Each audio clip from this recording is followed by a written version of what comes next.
Na hujambo mpenzi mtazamaji wa KAK TV, natumai umekuwa na siku njema. Karibu tukujuze yaliyojiri ndani na nje ya mipaka ya taifa hili, lakini kwanza kabisa tupate vipasho.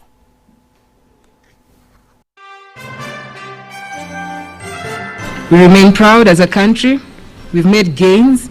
Vita dhidi ya virusi vya corona viendelea huku Kenya ikiripoti visa vipya 650 vya maambukizi. So people are talking about billions which have been spent on BBI. Ask them, where did those billions come from? Jitayarishe kwa kura ya maoni kwani BBI ipo imara, asema Raila. Social distance, sanitizer, mask. Wanafunzi huko Kangemi watumia nafasi iliyoibuka kutokana na COVID-19 kunoa makali ya talanta zao.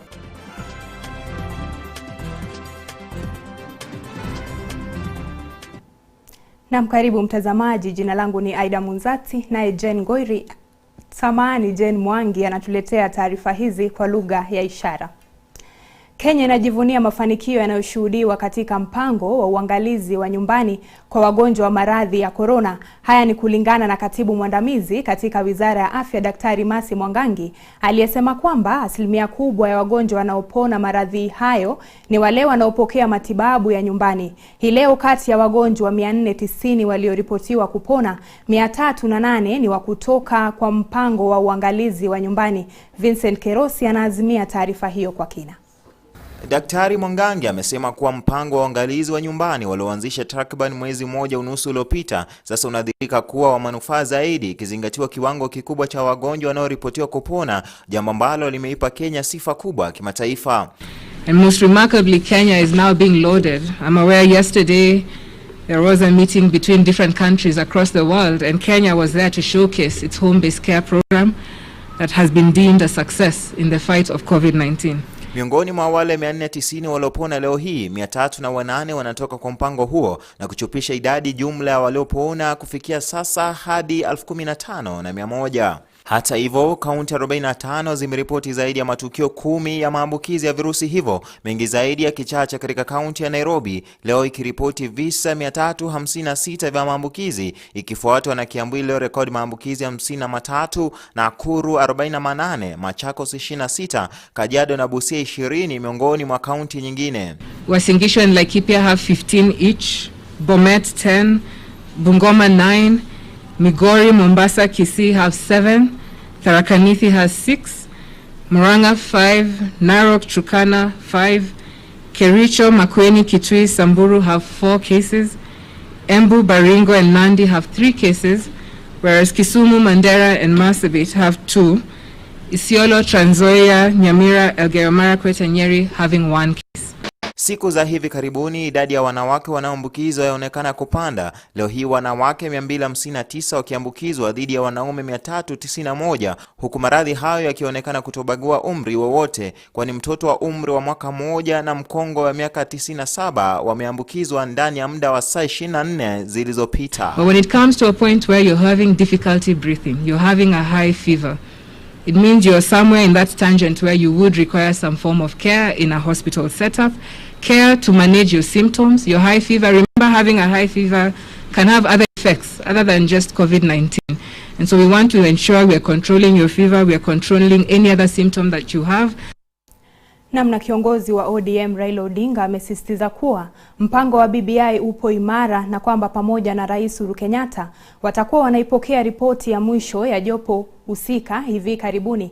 Akizungumza aliposhuhudia kuapishwa kwa wanabodi wapya wa idara ya nidhamu ya chama hicho kwenye jumba la Chungwa jijini Nairobi, aidha Raila amedokeza kwamba kura ya maoni itafanyika kabla ya mwaka 2022 na kumsuta naibu wa rais William Ruto kwa kusema eti kuna mamafia wa kisiasa wanaopanga kumzuia kutowania urais katika uchaguzi mkuu ujao.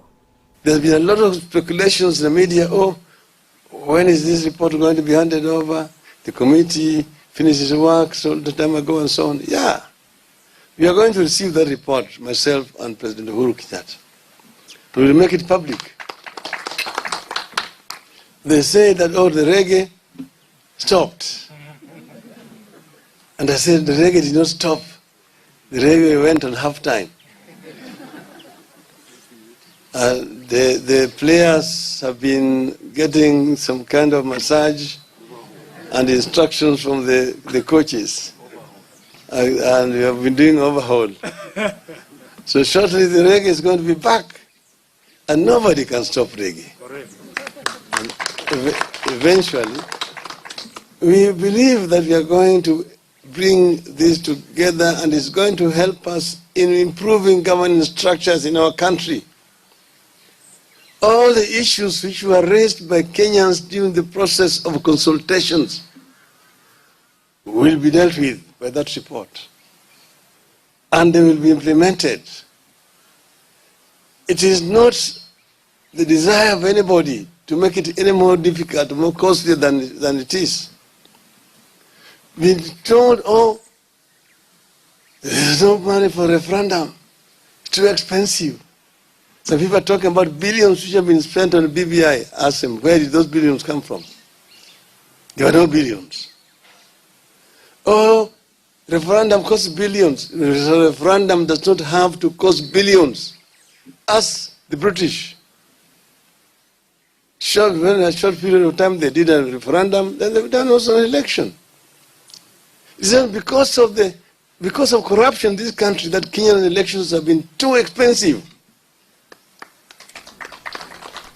Namna tuachane na hayo ya BBI, tuelekee kule Pwani ambapo jamii ya Mijikenda hapo jana walifanya maadhimisho ya kumkumbuka shujaa wa uhuru Bi Mekatilili wa Menza.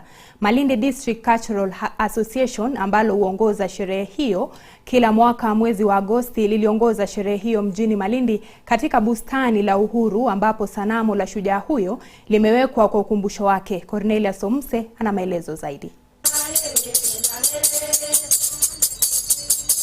Kundi hilo lilifanya maombi, nyimbo za tamaduni na mashairi ili kumkumbuka shujaa huyo anayeaminika kumzaba kofi mmoja wa beberu kwa kuwadharau Afrika, tendo ambalo laaminika lilichochea vita dhidi uongozi wa ukoloni.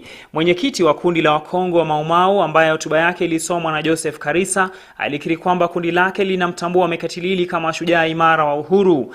Tunaidhinisha siku hiyo ya leo hapa tuko wachache sana, na sababu kama mnavyojua ni janga la corona.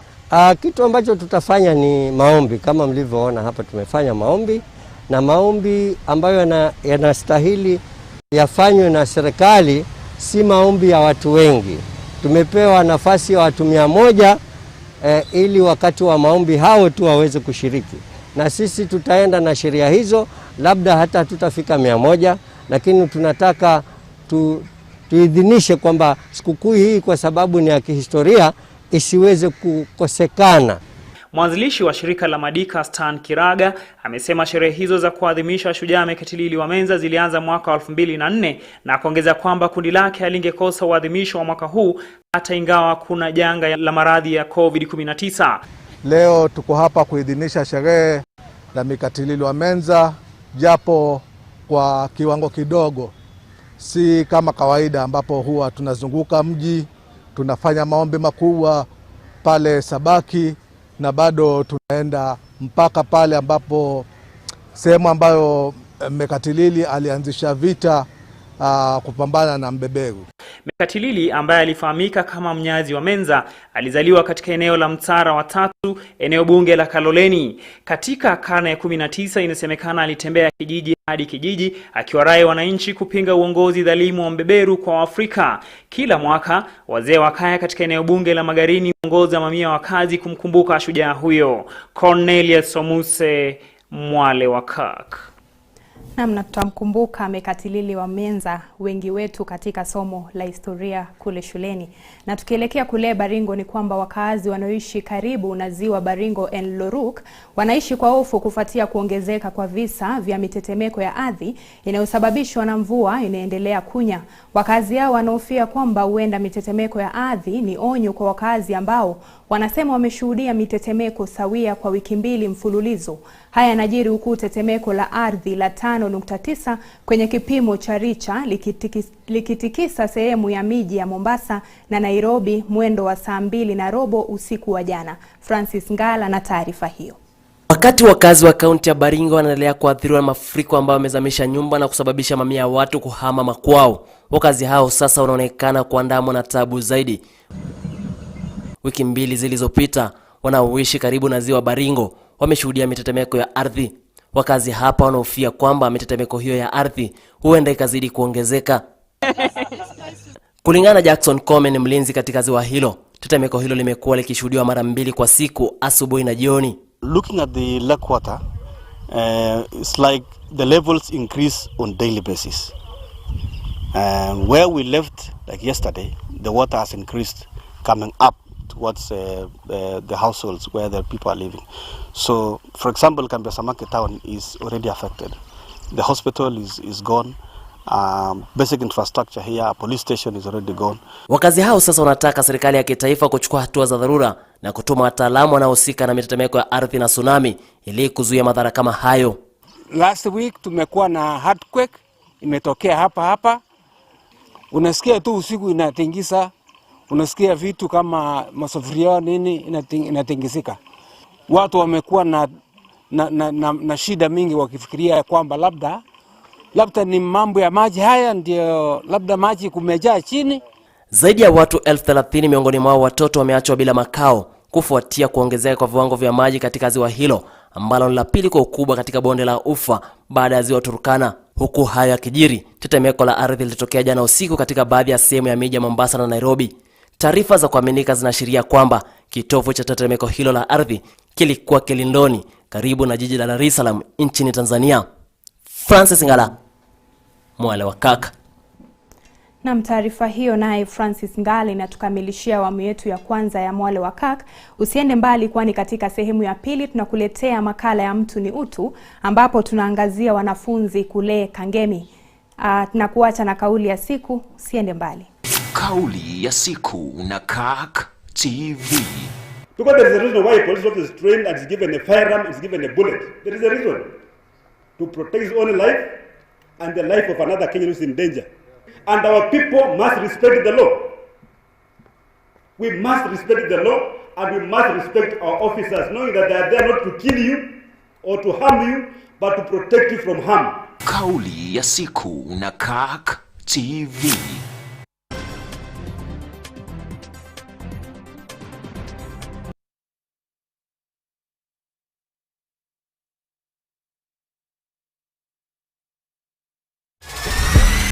I don't do the most, but I do a lot.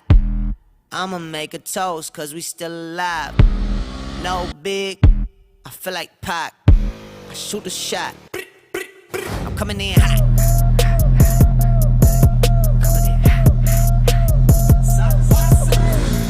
I started riding officially in Feb 2018. I've been riding since to date. But of course I had some little experience from shags using my dad's bike. As you can see, there is a kind of physical outfit that comes with it first. From the helmet, a good quality helmet, to a jacket that is not your ordinary jacket, it's well padded. We have a trouser that is also well padded. There is the boots, these kind of things.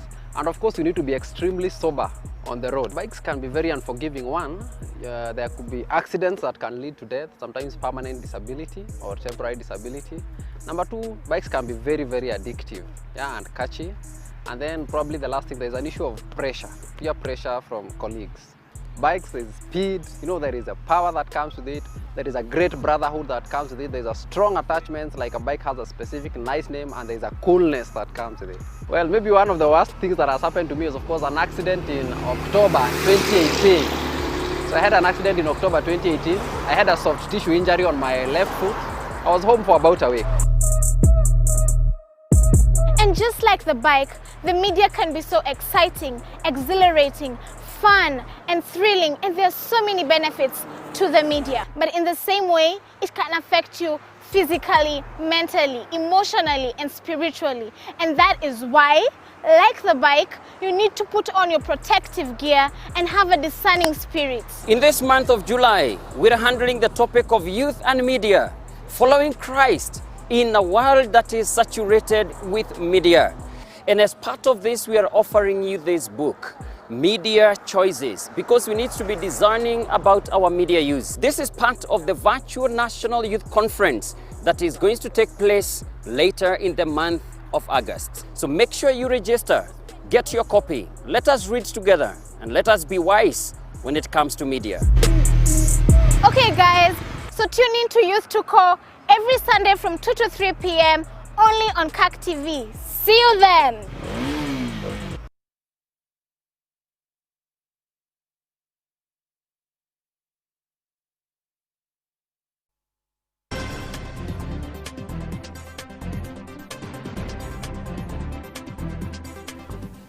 Na karibu mtazamaji, tuendelee kukujuza. Rais Uhuru Kenyatta amewaamuru maafisa wapya wa idara ya magereza kuimarisha haki na kupunguza visa vya unyanyapaa na machungu. Kiongozi wa taifa alizungumza hayo alipoongoza mahafali wa maafisa 3,000 katika chuo cha wafanyikazi cha magereza kilichoko eneo la Ruiru.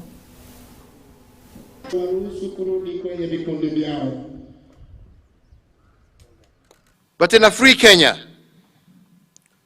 the prison service must be a place of restorative justice. If the colonial approach to prisons was about retribution, punishment, condemnation, stigmatization, and pain, restorative justice is about correction. It is not about punishing the prisoner, condemning and stigmatizing him with painful methods. It is about repairing his humanity and restoring his God-given goodness. As we commission you as new recruits at the National Police Service, I want you to embrace this emerging order of restoration as opposed to the colonial relic of stigmatization of wrongdoers. So my instruction to you, therefore, is to embrace the spirit and doctrine of fairness. And fairness is choosing to rise above prejudice. As new recruits, I want you to condemn the actions and misdeeds of the evildoer, but not the person and the human spirit in the prisoner. You must do your best to restore their goodness and to restore their humanity. This is how we shall together build a positive nation. Na gavana wa Kajiado Joseph Ole Lenku na mwenzake wa Kiambu Daktari James Nyoro wameapa kushirikiana ili kumaliza uhasama baina ya jamii mbili unaosababishwa na wizi wa mifugo. Gavana hao walitoa ahadi hiyo walipohudhuria mkutano wa amani kwenye ukumbi wa Bomas ulioongozwa na kamishna wa kanda ya Bonde la Ufa George Natembea. Vincent Kerosi anatupa taarifa hiyo kwa kina. Katika miezi ya hivi karibuni zaidi ya mifugo 100 wameibwa kutoka kwa jamii mbili zinazoishi mpakani mwa kaunti za Kiambu na Kajiado, eneo la Ndeia, na kuzua machafuko yaliyosababisha kifo cha mtu mmoja na uharibifu wa mali. Mwishoni mwa juma lililopita mzozo uliibuka ambapo gavana wa Kiambu James Nyoro alilazimika kutoka Kiguni Ponye ili kuyaokoa maisha yake. Hata hivyo, huenda mizozo ya aina hiyo ikatupiliwa katika kaburi la sahau iwapo ahadi walizozitoa magavana wa kaunti hizo mbili zitatiliwa maanani, magavana hao wakionya dhidi ya wale wanaoendeleza matamshi ya chuki. Wawe wakishare information. Kwa upande wangu, I want to assure you that the Kiambu side governor, we are going to maintain peace. Tutahakikisha hakuna kitu kama hii itatokea tena. Tutahakikisha hatutakuwa na mkutano mwingine kama huu, na tutahakikisha Wamasai na Wakikuyu hawatapigana. Kwa ndugu zetu wa Kiambu, tunatoa pole kubwa sana kwa mtoto aliyefariki. An eye for an eye leaves all of us blind. Hatuwezi kuwa barabara ya kulipisha kisasi, lakini tuko na sheria ambayo inaadhibu wahusika na wahalifu. Haya yanajiri huku wakazi kutoka kaunti ya Kiambu wakitaka takriban mbuzi 75 na ng'ombe 7 kurejeshwa, huku wenzao wa Kajiado wakiitisha mbuzi 20 na ng'ombe wapatao 19 walioibwa kurejeshwa. Nikiripotia Mwale wa KAK, mimi ni Vincent Kerosi. Na mtazamaji, sasa tuelekee viwanjani.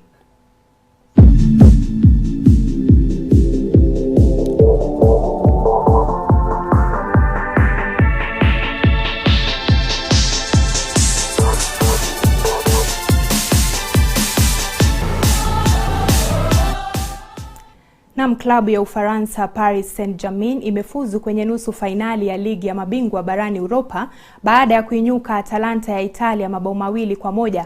Hata hivyo haikuwa kazi rahisi kwa mabingwa hao wa Ufaransa, kwani walilazimika kungoja hadi muda wa nyongeza kupata mabao hayo mawili baada ya kuwa nyuma kupitia bao la Mario Pasalic alilofunga kunako dakika ya 27.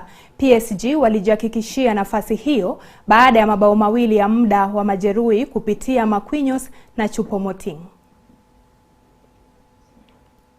Na tukisonga mbele, usiku wa leo itakuwa zamu ya RB Leipzig ya Ujerumani na Atletico Madrid ya Uhispania kuziumiza nyasi kufuatia nafasi nyingine ya nusu fainali. Mechi hiyo itang'oa nanga saa 4 usiku majira ya Afrika Mashariki.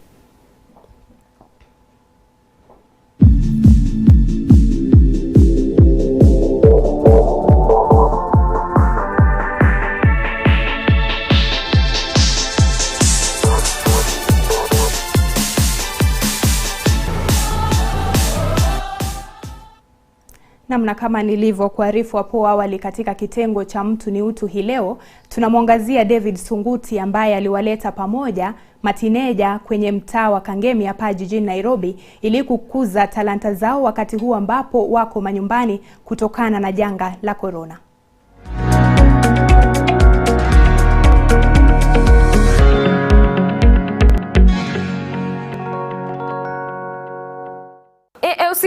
Kwanza, first of all, hauna mask? Where's your sanitizer? Hizo ni nini tena? Where's your sanitizer? Hizo ni nini? Toka kama una. Ni watoto wa kikundi cha WASPAC wakiigiza mtungo kuhusu virusi vya corona.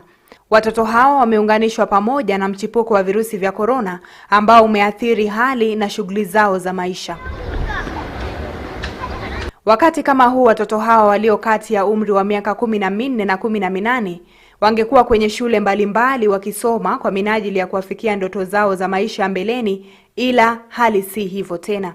When government has consulted and decided that it is safer for our children to be at home, why do you want them to go and get killed in the schools? Watalazimika kukaa nyumbani hadi angalau mwaka ujao kulingana na Wizara ya Elimu.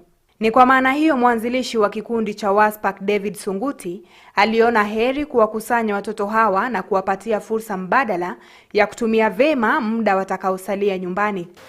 Hii wakati corona ilikuwa inaanza hatukuwa na kitu ya kufanya, tukaamua tuanze kufanya some kids acting, just acting and some comedy, at least tukibisi kwa jana mambo na drugs kitu kama hiyo. Hapa matineja hawa wamepata fursa ya kukuza talanta na vipaji vyao ambavyo kwa namna moja au nyingine labda hawakuvifahamu au hawakupata muda wa kutosha kuvifanyia kazi kwa sababu ya kuangazia masomo ya vitabuni. I was born in Kangemi. Transition to Gishagi was the home I was staying. I pray to Jah for the life he has given me. Miongoni mwao kuna waimbaji, wacheshi, waigizaji na kadhalika. Evelyn Odipo ni mwanafunzi wa kidato cha pili aliye na kipaji cha kipekee katika uimbaji. Trying to not to be idle, that's why I'm doing acting, to make me be away from many other things like, you know, at this time there are a lot of pregnancy and still their teenagers are engaging with things that they are not helping them. That's why I decided let me do music and acting at this time. Evelyn anaelewa changamoto ambazo mara nyingi zinawakumba wasichana wa umri wake, na hivyo basi fursa hii ni njia mojawapo ya kupigana na changamoto hizi. What find something to do, wasikuwe tu idle. You know, wakiwa idle, watakuwa na ile ndo wata-engage a lot kwa vitu zenye zifai. What try to kutafuta kitu yenye wanaweza fanya at this time juu, you know, kila mtu ako home. And then the normal we used to know, it is not what we know right now, no. And then kama uko na talent, this is the moment. Use your talent. If you can do anything, just do it. Kwa upande mwingine, Jason Muhanji, mwanafunzi wa kidato cha 4 aliyetarajiwa kufanya mtihani wake wa kitaifa mwaka huu, so utabaki na hii yangu mimi ndio nyingine na my way. Asante. Anasema kuwa licha ya ukweli kwamba itambidi kusubiri hadi mwaka ujao, nafasi iliyoibuka kutokana na janga hili la corona itamfaa sana katika kukinoa kipaji chake cha uigizaji. imeni help kujua kuwa I'm capable of. Naweza act. Kumbe ile kwa talent ime hide ndani yangu. Kisa at least nimejua. Yes, I can. Lazima iko na educate to whom it may concern hapo nje, na kitu kingine lazima tena entertain. Unaona? Lazima tena hata mtu unaambia mtu unaambia unamwentertain at the same time bado unamueducate hata kama information anaabsorb vizuri. Wosia wa Muhanji kwa kila mtu mwenye kipaji ni kwamba wajiamini kwamba wana uwezo na hata changamoto wanazopitia zisiwe kigezo cha wao kukata tamaa. Naweza waambia kama venye wanaangalia sahi drugs ndio zina drive teenagers sahi. So usikue influenced na vitu make sense. Like mi kama nimemet those people watu ma drug dealers ma consumer. Wana influencing na vitu zingine zinaweza make sense. Ati utakuwa sijui nini, you'll be brave. Hakuna kitu kama hiyo. So usikue influenced, focus. Hadi kama umepewa time ukae pale nje kama ni student, utilize your time, tumia time yako vizuri. Unaona? Kuna wazazi wanaweza kusaidia, kuna vitu moja kufanya, unaona? Bwana Sunguti na wenzake wanasisitiza umuhimu wa watoto kutambua na kukuza talanta zao sambamba na masomo yao ya shuleni. Aidha, wameongeza ukweli kwamba watoto wenye vipaji wana nafasi kubwa katika jamii kwa maisha ya sasa na ya baadaye. Kama wangekuwa idols nyumbani, wangefanya mambo mengine yenye haistahili, asini wangeingia mambo kwa relationship, wengine waingie kwa drugs, which is inaweza affect alafu haribu maisha yao. Mi hapa tunaambianga wanakuja wachenge talent yao, wafanye mambo yanayostahili according to constitution na rules set zenye zinastahili, wanafuata na wanafanya kilicho waleta hapa.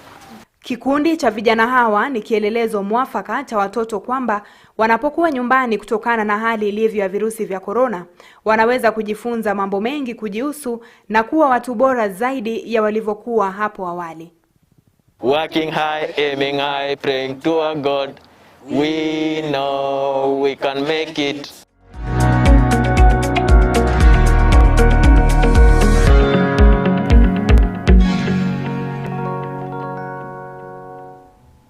Na kazi nzuri hiyo wanayoifanya Sunguti na wenzake. Wazazi wanafaa kuwapa motisha wanao kutilia makali talanta zao, kwani zitawasaidia siku za usoni.